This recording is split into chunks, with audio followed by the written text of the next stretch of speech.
In this video, I'm going to tell you whether or not you should buy a property this summer or possibly wait till fall in my marketplace of Surrey, BC, but this could apply to you across the entire country. But really quick before I do, please make sure to subscribe to the channel to join our 1,000 subscriber giveaway. Also, make sure you hit that notification bell so you don't miss a single update about when is the best time to buy. And also, please remember to hit that like button for the YouTube algorithm. Okay, so the first thing you need to know about buying a home this summer is that it looks like we're finally returning to a very traditional market. By traditional market here in my marketplace of Surrey, BC, what that means is usually we have a very busy spring market, and then by about May long weekend, after prices have surged and numbers of sales have surged, May long weekend, people start to chill out a little bit and get ready to take the summer off. I mean, you may hear people talking about this all the time. At the beginning of the year, people tend to hold off a little bit and wait for that busy spring market. That has kind of been a myth over the last few years.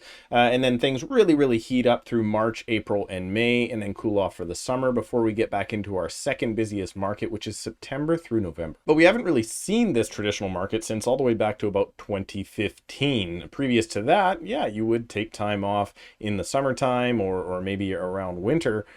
But realistically now, over the last little while, it could have been a hot summer, a hot winter, a cool spring, or even a cool fall. And then, well, let's hope that this getting back to normal gives us a little bit more predictability in the real estate market locally here in Surrey. But again, this could apply across not just the Lower Mainland in Vancouver, but also across the country. Most of the country has been in a very good real estate market, except for possibly Alberta because they're so tied to oil prices. Everything has been out of whack, but as I said, everything's getting back to normal a little bit, and sellers are starting to go, you know what, I've been locked down in this property for 15, 16 months now. I'm not really interested in working on selling or finding the new property. I just want to get out, and I'm exhausted of the lockdown. So I think agents are likely feeling the same thing as well, because they're exhausted through working long hours in what was record sales at the beginning of 2021 across likely the entire country. And now buyers are also fatigued. Buyers are sick of getting into bidding wars, even though that is now coming off.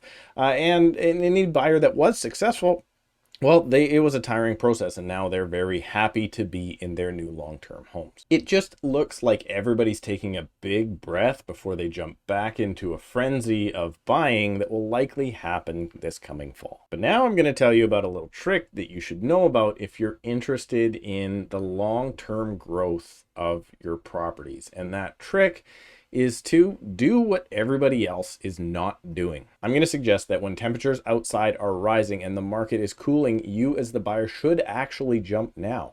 At this point in the process, you have less competition.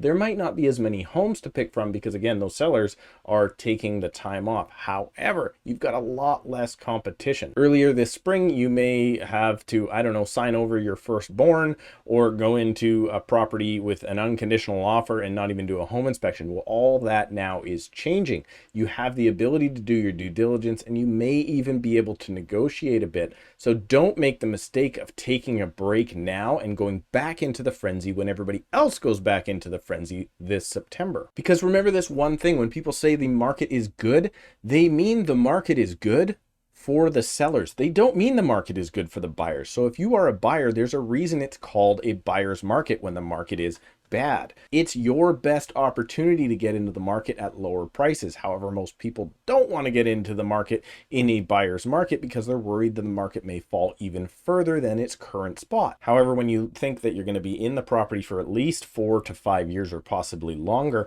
buying in now, even if it's not the bottom, and it's not the bottom, but buying in now when things are slower will actually work out better because you're going to get that next surge and you won't lose. If you jump into that surge halfway up that next surge, you're already losing money. So purchasing in a lower market, or not a lower market per se right now, but a slower market will actually do you better. You think of it this way: if the market is slow now and you can actually secure a property before July 1st, you're probably not moving in until September or possibly even October.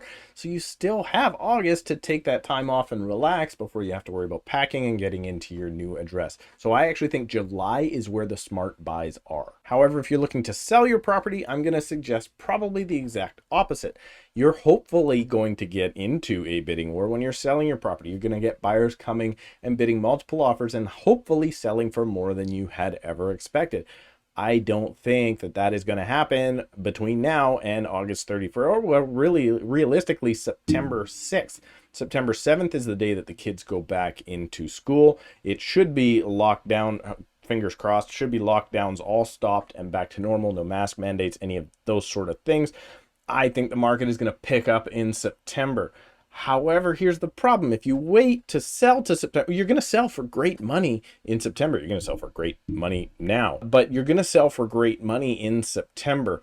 The downside to waiting and getting all that great money is now you're going to be a buyer back in that busy marketplace. So remember, the market is a double-edged sword. If you're waiting for the market to get better as a seller, and you become a buyer within that same marketplace, well, now you're going to have more trouble and more competition as a buyer. So moving in a slower market, even though you may not get multiple bids, but you still get the money that you were looking for, this might actually also play to your benefit. It really depends on what the right situation is for you if you're selling a property, and a lot of it depends on exactly where you're going to end up and what that marketplace is doing. Because if you're in a seller's market here and you end up going to a buyer's market, waiting might actually be the better situation. But the truth is, none of us know exactly where that market's going to be. The general thought is that we're going to have a very slow summer and people are going to be putting their feet up and relaxing next to the pool in 40+ degree weather here in the lower mainland. However, there is a chance in September it doesn't pick up and interest rates could possibly rise. I don't think they will, but they could possibly rise here in the next little bit.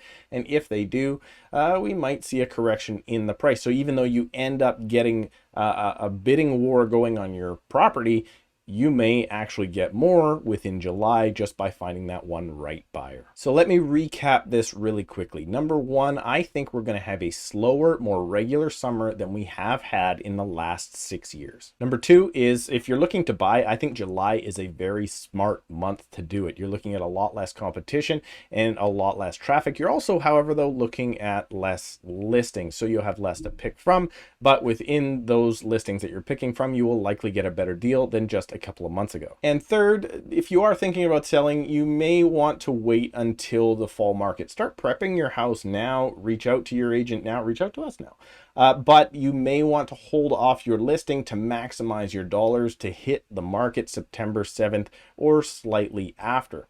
However, I will say, if you are looking to sell and you are looking to buy within our same marketplace here of the lower mainland, or anywhere in BC for that matter at this point, that could be a double-edged sword, because you could be selling in a very good market and then also now buying in a very good market, which is bad for you because now you're going to be the buyer. And no matter what you do this summer, please remember to enjoy yourself. Get out there, see your families, maybe go up to the lake now that we can do all that stuff again. Practice your water safety so you can safely come back here, and who knows, maybe your next property will have a beautiful pool that you can practice that water safety at again in the busy fall market. Thank you so much for watching. Please remember to hit the like button, and we'll see you in a couple of days.